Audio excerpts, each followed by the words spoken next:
Call this meeting to order. Please stand for the pledge. I pledge allegiance to the flag of the United States of America and to the republic for which it stands, one nation under God, indivisible, with liberty and justice for all. Good evening. Thank you all for coming. We'll start off with recognitions of visitors. We have an intermediate school presentation. You want to do that right away? Yeah. You're set up? Yep, that's right. I can come on. Make sure everything's waiting. Yep, she's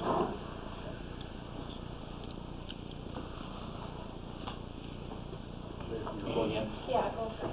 Yeah. See if we can level the screen here. And if I can read what I'm playing.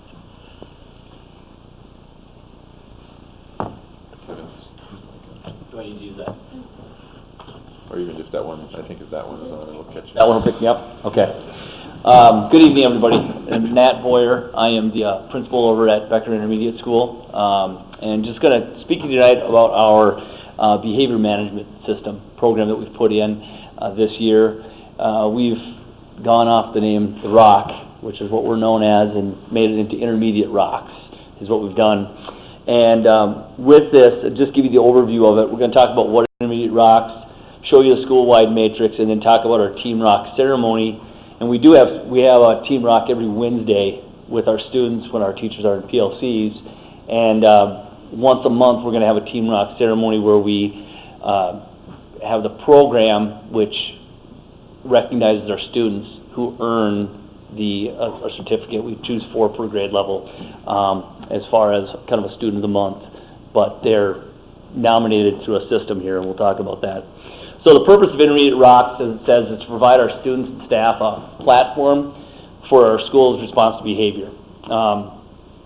Some schools in our district are PBIS. We are not at this point working towards that, but we wanted to get something in place to encourage the appropriate behavior and self-monitoring through classroom management, explicit teaching, modeling, communication, interventions, and restoration when needed. Teachers, they manage their own classrooms by creating the classroom community with their rituals and routines and their procedures, and we explicitly teach the students to show respect to all adults in the community when a reasonable request is given, regardless if the adult's their direct teacher or not. Occasionally, students may need support from the administration team as well. Some of the behaviors we might face, and these are the major ones, but we might end up with students that are cheating or lying, and some that show defiance, disrespect, insubordination, or noncompliance. And some disruptions, inappropriate language, name-calling, physical aggression or physical contact, property damage, misuse, or theft.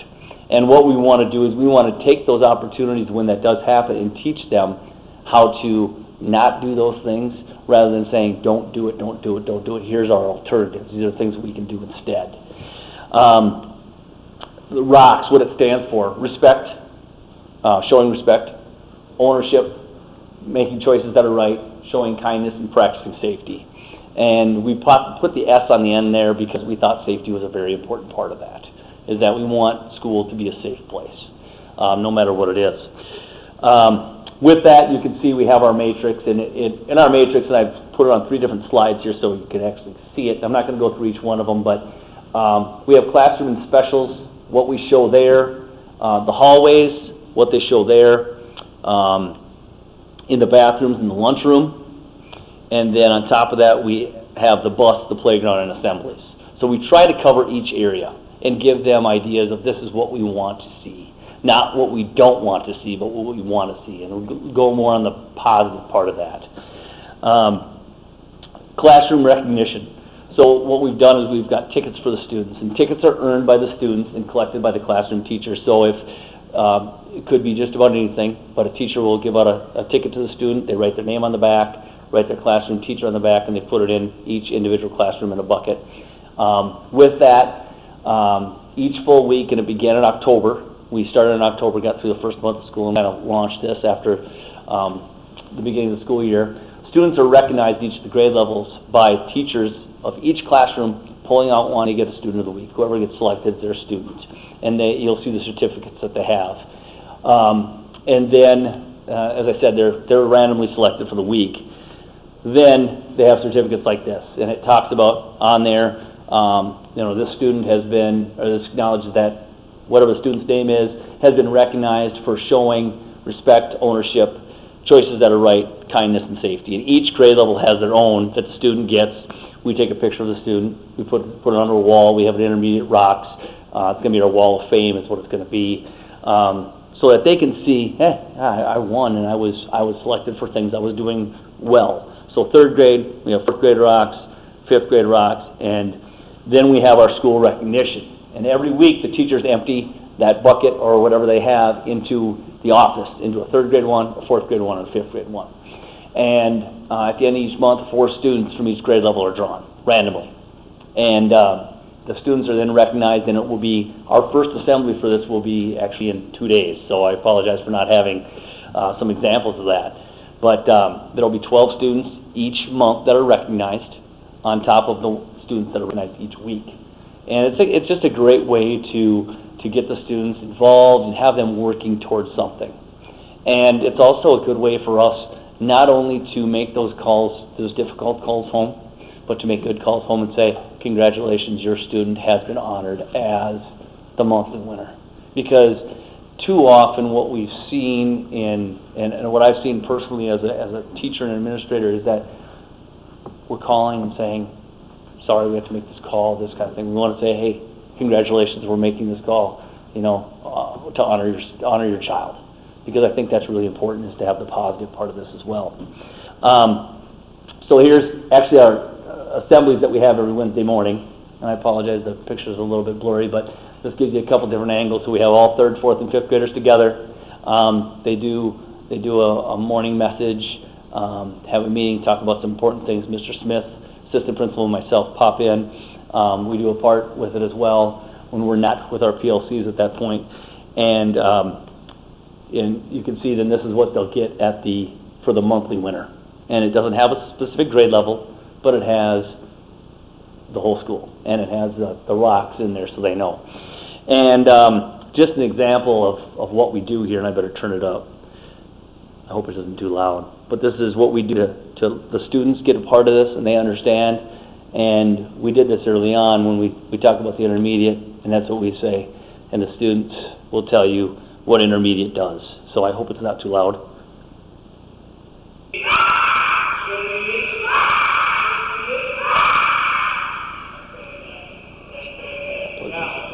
So what it talks about is our big thing, our big chant, so to speak, is that intermediate rocks. We say intermediate, the students say rocks. And that gives them a part to get excited and send them back to the teachers who really enjoy having them come back all pumped up in the morning. So that's what we're working with right now. We're in the infancy stages of it, and we hope to expand that as we go. And if there's any questions or you'd ever like to come in and visit and see what we do, feel free to let me know and come on in. So the tickets are handed out when they to them when they see good behavior? Or Yep, see good behavior, they may do something, and they can be handed out by anyone. And then they take them and they put it, so each of the staff members has some of these that they can hand out. Yep. And I mean, because that's the idea of positive reinforcement at the time that it happens. Yeah. And that connection to that. Paraprofessionals have them, office staff have them, we have them available for lunchroom, we have them available for our custodians. We've had some bus people ask about them, bus drivers, that kind of thing. So we want to get them all over the place. I'll hand them out to kids on occasion. If I see somebody helping somebody in the hallway, I pull one out and say, that's a great job, and I'll bring them alongside and say, I'm really proud of what you're doing. It's great to see. And they're like, oh, well, the principal's giving me a ticket. This is great. That kind of thing. So like it's like you said, right at the time. So. So have you been through PBIS training? I have. Yeah. Yes, I have. So this is kind of a part of it, and that's something with the staff that I would like to see us work towards, and I've got a lot of feedback from the staff that this is something we want to go towards as well. And we'll see. It's not going to be something that's forced. It's to be something that we decide to work with as a whole. That's really what we're trying to do over there is work as an entire group, see what fits best. But this was a good way, right away for us, like I said, to be able to counter the negative with a positive as well, so. All right? Awesome. Great. Thank you, folks. Thank you so much. All right, moving on to item 2, report. Superintendent's report. First, thank you to Mr. Boyer and the intermediate school for presenting. Taylor Larson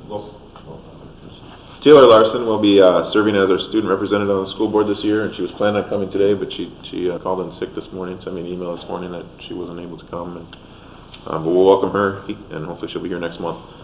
The website has been live with, this is a repeat of last month, but of levy information. The newspapers had articles in there the last 4 weeks, and public presentations on the 21st and 29th of October. Mailings went out to taxpayers.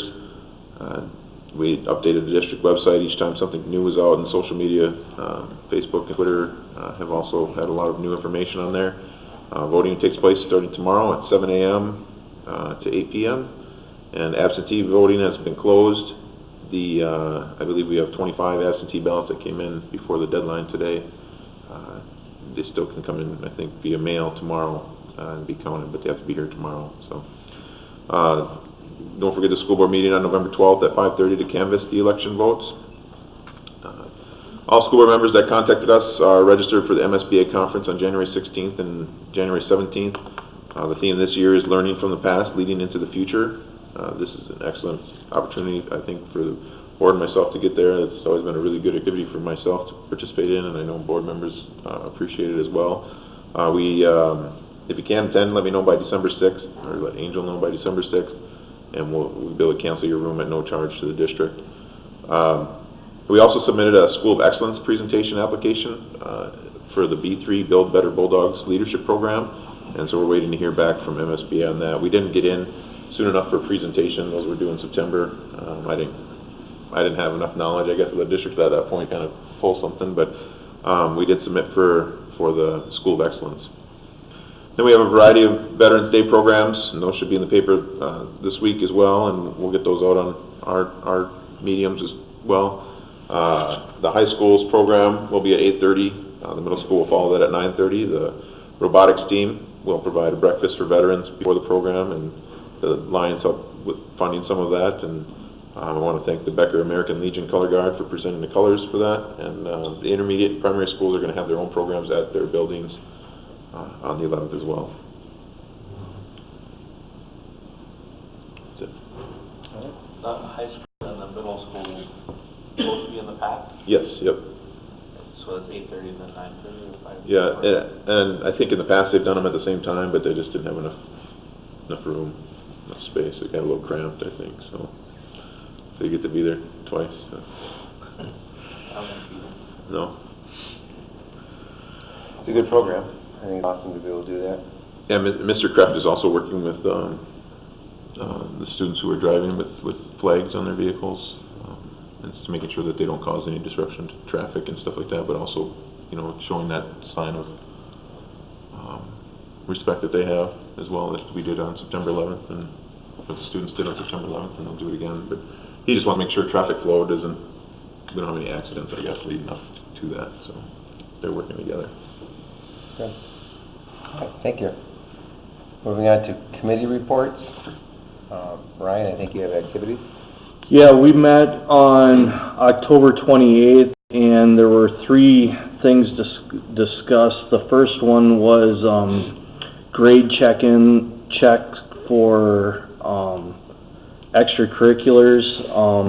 I believe, if I remember the date right, October 15th or 14th was the date for first trimester this year.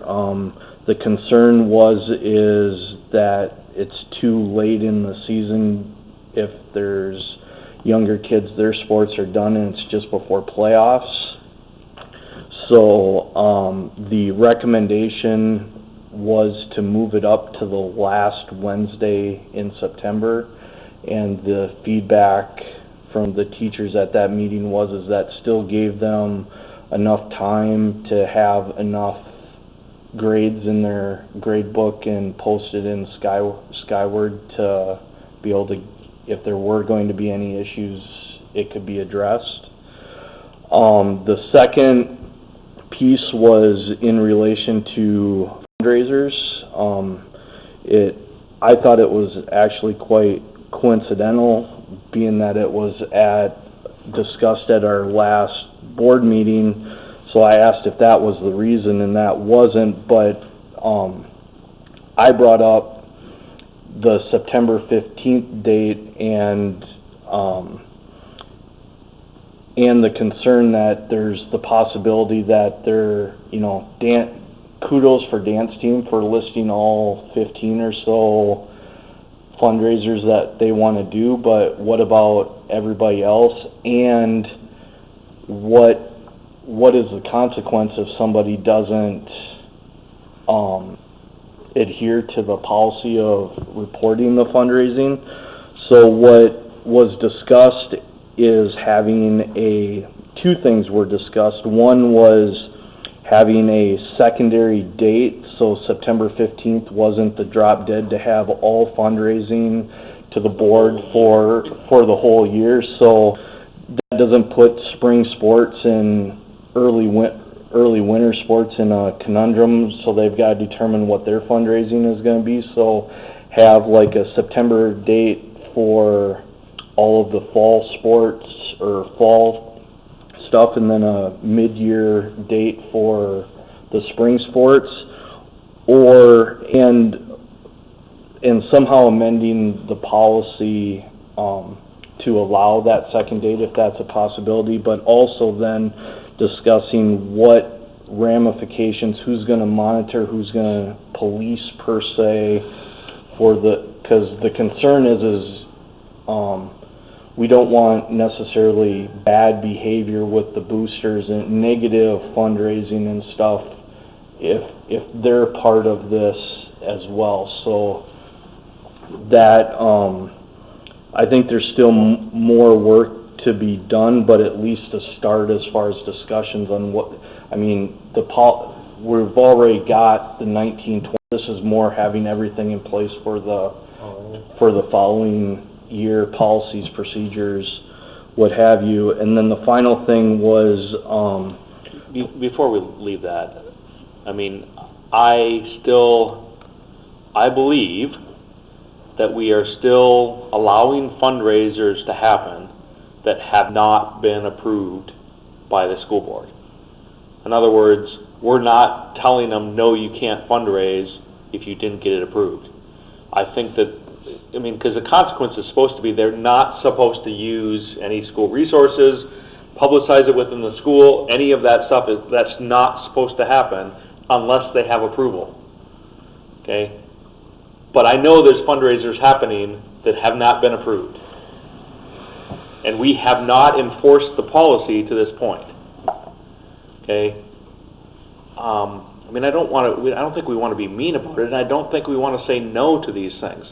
But when we're getting barraged with fundraiser after fundraiser after fundraiser like everybody else, it starts to get a little taxing. It almost sounds like a tax. So I think that's the reason we have the policy in place. I think that needs to go back out to whatever organization, whether it's boosters or wherever. They need to understand that there's a reason we have that policy in place, so we're not being constantly barraged by fundraisers. Okay? And maybe we need to start enforcing it. I don't know.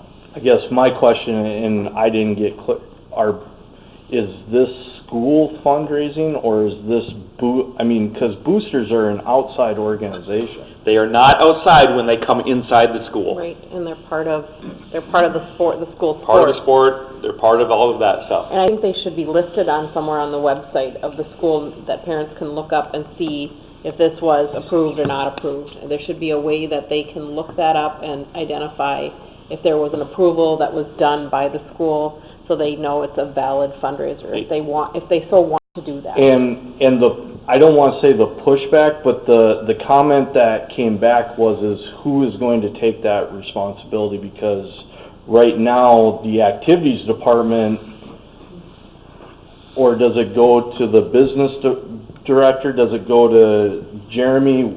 That as far as enforcement, that's why I'm saying there still needs to be work done, because as of right now, there's nobody in charge of the enforcement of that policy right And now. who's the approval body? The Board. board. So who There has to polices be- it, who polices it right now? Dave, everything is submitted to Dave, which goes to either Kevin or Jeremy to provide that list. And then they determine, yes, it's okay, hey, we have, because he said right now, the big dilemma per se right now is Haggie's Pizza. Everybody wants to sell Haggie's Pizza because it's a huge moneymaker. And that is a big issue right now, because robotics have had it for the life of robotics, Haggie's Pizza. And then there's been other sports that have, or programs that have started doing Haggie's, and it's like, well, now you've just infringed on. And Right. kind And of like Mark was saying though, like, how many different things do I have to purchase from my neighbors to support? And the comment that was made at activities, like, for example, again, kudos for dance team for listing every single one that they do, but a lot of those will get approved anyways because they're trying to think outside of the box because it's something other than the normal stuff. But I made it known, again, I don't think we're ready to come to the resolution, but there are fundraisers being done, but even if we brought it to the table today, how are we going to enforce it? I don't think there's anything in the policy that says if it is brought to the attention, the consequences are X. I think it specifically says you cannot publicize it within the school. I mean, So I think we need to look into, and I agree, we should probably put a second date in there for yeah. spring. You know, things pop up throughout the year, and think, hey, that's a good idea, maybe we should try that this spring. And we put it as a recommendation because we figured it was gonna have to come through a board policy amendment or what. January or February or whatever would make sense. And the other question I have then, so when we have athletes or play performance and stuff that make it to state and sell T-shirts, is that considered a fundraiser? Well, and that was part of if it's because somebody makes it to state or whatever, amending the policy, again, to adhere to the policy, saying they have congratulations, due to the time restraints, we would like to sell whatever to help go to state or whatever. But if we're following the policy that everything has to be board approved, that's why we threw that ASAP thing in there, because then they're at least trying to come to the board and say, hey, we made it to state, we want to try and raise $3,000 or whatever, and we're going to do this, please approve it. Well, and again, we can talk this to death, but maybe it's not appropriate to talk through all of this. But, I mean, to me, it's a different thing if you're selling T-shirts to your team versus trying to fundraise outside of that with, parents and stuff like that involved. Well, I just know, like, with So, I mean- football, in 14 or 15, whenever football went, they were selling T-shirts. So that's my question, is that a fundraiser, and does that need to be approved? And then should we amend the policy so that it says, in case of a state entrance, or that this is allowed? I just think we need to revisit the policy. Yeah. Yeah, You know, and that's ultimately where, In the All end, sports probably. could have a contingent plan, I mean, But I think, so kind of coming back to the enforcement thing, it can't be enforced the way it is right now because all of these things that happen. The way that we have it set up, the spring sports, the winter sports, you can't get all your planning, all that done in September. Right. So because of that, we can't really enforce it. Right. So by adding these extra dates, and I actually think we maybe needed 2 because we have 3 seasons, right? We have fall, winter, spring, that we may need to have each of those have and even for other activities that aren't sports, we have fall, winter, spring. So we might need to have 3 days, but because of the way it is right now, we can't enforce it. I think the intent, and as we go through a first and a second reading, whenever we modify these things, would be these changes are happening because our intent is to enforce this. Right. Yep. Got it. Okay. And then, yeah, and then the final thing was talking about a co-op with St. Cloud Area Ski. We have a student that wants into Alpine ski for Becker schools, and the only way, right now she's skiing for a team, but can't get under the Becker logo because we're not in a state high school sanctioned co-op, or we don't carry it ourselves. So Dave is going back to research options as far as becoming a training group, or if we have other alternatives without adding it as a sport. The St. Cloud Co-op feels that they have enough schools already, so they're not ready to add Becker to allow. And are they the only ones in the area that have? Close enough that would make it feasible. There's one other one closer to, I think, down towards the cities. I don't remember the co-op, but the Buffalo St. Cloud co-op is the one that makes the most sense. So Dave's going back to the other schools, how some of the other students that aren't part of the co-op or that are in this ski team are able to ski a state-sanctioned event under their things and not be a part of the co-op. So I should have more to bring to the board next month, hopefully. And can I just do a follow-up for you two? I mean, did we ever figure out what was happening with lacrosse, boys lacrosse? Remember that was last spring and it was going to be discussed over the summer? To my knowledge, I want to say Dave said that boys lacrosse it was boys. We never made a recommendation from the activities committee. Okay. Right. We didn't make a recommendation, I think, either way. Right. And I think part of it was contingent on how the referendum came out, if there were funds to be able to do that. Well, but I actually think that the team, the coach or whoever from boys lacrosse never came with a request to say, hey, we want to be a school-sponsored activity. There was no letter. To my knowledge, that never happened. They went, to my knowledge, they went directly to Dave. Wasn't there a letter? I don't know, I never saw a Never letter. saw it. I just know back in I know they asked 16, last spring. 16 when we had a meeting, that was the plan, is they were going to come in for a year. Yep. And that was Yep. the board approved plan at the time. So, Mhm. and then when it said this spring, you were talking about them not being. So we never heard back. I mean, we talked about Yeah, last spring, we never heard back.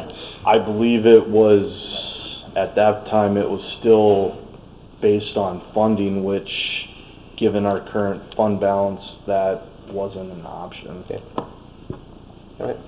Thank you, Ryan. Yep. I'd say maybe we can ask the superintendent to follow up with Dave Nemi on that, just a completely closed loop. So, yep. Moving on to item number 3, consent agenda. Yeah, I'm sorry. Just as it came to my mind, even as we were sitting here, that I should have talked about committee. We did have a meet and confer, from committee, just so you know that we did have the meeting before the board meeting today. Nothing significant, nothing to be brought up to the board, but just wanted to let you know that we did start those meet and confer meetings and had the meeting before the board meeting, so that's it. All right. Thank you, Mark. Consent agenda. Do I have a motion? Yeah, I'll move the consent agenda. I'd like to pull off the e-learning plan. It's item G, golf. So with that, I move the consent agenda. Second. I have a motion to move the consent agenda as listed, removing item G, the e-learning plan. Any questions or discussion? All those in favor of the motion say aye. Aye. All those opposed say nay. Motion carries. Mark, item G, you want to speak to that? Yeah, item G, this is the plan, and I think, Jeremy, we talked about it before. This is the same plan that we had last year. I'm not sure that we got any feedback, positive, negative, or anything on any changes. I think I'd ask that maybe we bring this back at our next board meeting to get some more information on that, because I'm not sure that we have, you know, and just some of the questions I sent before the meeting, that we have the answers to those, because I didn't give you enough time to even, I think, be able to answer those questions. And so there might be some reasons to have, you know, a discussion maybe at the next board meeting about the e-learning plan, before we go ahead and just, I mean, I don't know if there's going to be any changes or not. I'll leave it up to the board, but it was just some things that came to my mind that we didn't get any feedback from this from last year. And to just blanket approve it and be done with it doesn't seem like the right thing to me. I think I'm willing to let it move forward, and it would be approved at least through the next board meeting, but maybe we need to have some answers to some of those questions, I think, before we just blanket approve it for the rest of the year. So feedback from who do you think? I'll leave it to Jeremy who he would need to. Jason Borgstrom, the tech director, is here. I mean, he can answer some questions now if you want to leave it on this time, or we can have him come back next month, I guess, and do it at that point too. So. Well, I mean, Jason, you're here, and I don't know, did you forward him? Yeah. Okay, so maybe you can I didn't know the answer answers those couple of questions, yeah. Yeah, so I'll speak to first, we provided a survey to staff as soon as we had our first iteration of the e-learning day, we provided, I don't know if it was after the first or second, we provided a survey to staff. What went well, what didn't go well, would you like change? So we had a whole litany of data that we went through as a committee. So there's a committee of people first. Let me take a step back. There's a committee of people, Cindy, Alicia, there's representatives from each individual building. So each of those representatives from each of the individual building, you know, provided feedback on what's specific to them, if that makes sense. So first, to your point, yes, we provided a survey to staff. We used that information to actually alter and make kind of policy procedural changes that you wouldn't see necessarily reflected on the digital learning day plan itself, but a litany of small changes that we did make within, you know, how we're handling it at a building level and communicating that to our students and staff. And so what I hear you saying is that this is kind of a district level, kind of big picture plan. Yep. And then underneath this, there is more details of what happens for each of the buildings, maybe even each of the grades and that kind of stuff. Correct. That gives them some more information, and that's more where you did the tweaks at, was down there. Correct. Rather than making changes up above. Yep, correct. After each iteration, for example, during PLCs, teachers met, talked about what went well, and then made some, you know, different changes based on grade level and different things like that as well. And that was last year where there were some of those changes from PLC. Into this year, we met as a committee as well. Got, you know, Minda up to speed with that because she's helping me with that committee as well. So yeah, then we made some, you know, additional, like you said, small changes to it. Yeah, I was wondering if Minda got involved too. Yep, absolutely. Yeah, she took right into Jean's role. And then I think one of the big questions is, what do we do with kids that don't have internet at home? Yes, MD specifically in the statute specifically references that, so we have to, you know, align to what they say. Again, this is going to vary building per building. Where, you know, where we don't take home devices, it's pretty easy to have prearranged activities that they're already given. That's what they're going to complete. It's going to be, you know, basically the same or similar, you know, with each individual student. So we align easily to MD's requirements. It's a little bit more complex, 6 through 12, but, you know, same type of thing. We obviously want them to be exposed to the things on Google Classroom. We have specified times that both the teachers first have times to create, and then they have a time where 9 a.m. where they actually have to release the information. And then students need to check Google Classroom by 9:30. But to your point, if internet access was an issue, we do have things in place for those high school students as well, or middle school students as well. If they're not able to, you know, do that assignment, extenuating circumstances would arise, and they would, either the teacher would know that proactively or reactively they would manage that situation at the building level. Did we have any of those from last year when we had our few digital learning days? Did we have people that... Oh yeah, yep. There was different situations that arose that they handled. I know specific examples at the middle school, and they managed those. Okay, so we must have managed it somehow. Yep. Right. What was the, and I don't. Other questions yet? Yeah. So we referenced already a little bit about what time the teachers and students need to check in, and then you had questions about attendance as well. So attendance, again, MD lays that out pretty clearly and what attendance means. There's a whole litany of things that go into what can be counted for attendance. We have recommendations as far as the amount of time, and that's based on other districts that have already, they kind of experienced this with a little bit more longevity than we have. Districts like Farmington have specific recommendations per grade level that we're generally trying to adhere to, but So that must be also in the pieces that are underneath our policy Correct. at the buildings and all that kind of stuff. Yep, that's all in our meeting notes, our specific committee meeting notes.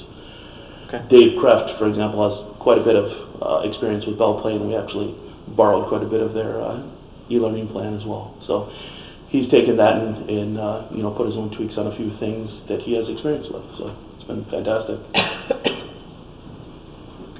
Was there anything else that I had in those questions? I don't think so. I think they're all, Yep, I think that's it.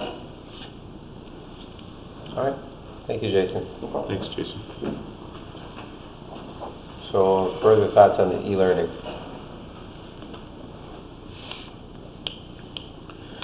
I don't know, he's answered all my questions, so I'd move that we approve it. Also, We have a motion to approve item G under consent agenda, e-learning plan. Any questions or discussion? All those in favor say aye. Aye. All opposed say nay. Motion carries. On item number 4, adopt policies.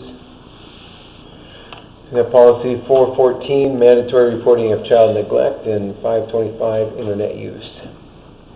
524. 524, I'm sorry. Yeah, the policies were shared last month, very minimal changes, non-substantive changes, and didn't get any other new feedback or anything like that, so I recommend to approve both policies. I'll move to accept or adopt the policies. One second. We have motion to accept policies 414 and 524 as written. Any discussion or questions on that? All in favor say aye. Aye. All opposed say nay. Motion carries. Brings us to item 5, 1920 superintendent goals. Jeremy, you want to talk to that a little bit? Sure. Again, these were brought up last month, and I got some feedback, and hopefully I answered all of those in there. Particularly goal number 3, some of the questions that were up is some of the, how can we determine when progress is being made on each one of those goals? So dates were put in for, 3 different dates were put in for goal number 3. So 1 and 2 I didn't get any other feedback on, and some of the dates are preset for us on those as well. But for number 3, January 15th was a date that I have in here that I'll report back for trying to identify how we can meet the needs of students, support staff, teachers, administration, and other district stakeholders, and trying to identify which mediums work best to communicate with each group, and utilizing a survey for that. And then by March 15th, we would determine, of 2020, determine what our numbers are when we send out things in the newspaper, for example, or social media, trying to figure out what our reach is for that. And I know I put reach in quotes last time as well, but I couldn't figure out a better thing for that. But just trying to figure out the number that we provide that information to based on how we present it and what we use to present it to them. And then June 1st, come up with an action plan and have that in place. So if we need to communicate information to students, how are we going to do it? If we need to communicate information to staff, or stakeholders, or taxpayers, or the different groups, how are we going to do that? Have that plan in place so then we can utilize that to move forward and reach the biggest audience with the things that we're doing.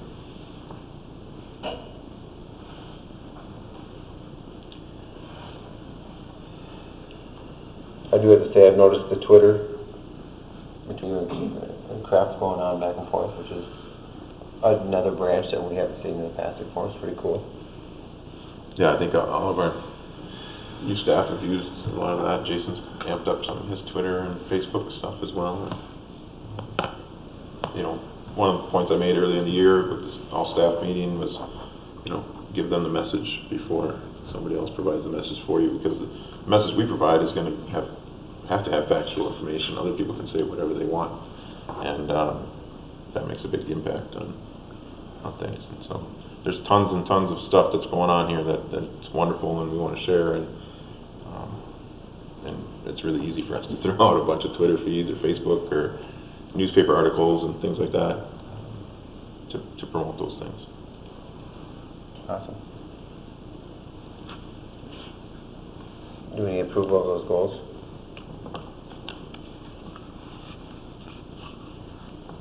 If you like them.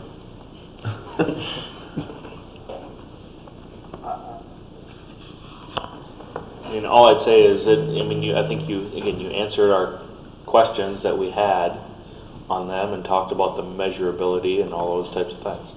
I think you're doing what we need you to do, so I don't know that you need our approval. They're your goals. You know, I don't have any other feedback, right? I don't know if anybody else has anything. Have you guys approved board goals in the past, or sometimes? Not superintendent goals, we haven't. Or yeah, excuse Board, me. yeah. Just our board goals. Right. Sure. That's why I say they're yours. They're Right. They're not ours. But they're here in writing now. Yeah. Yeah. And some are out there on the internet, so. All right, that brings us to item number 6, adjournment. This meeting's adjourned. Thank you for coming. Thank you, Angel. Remember to vote.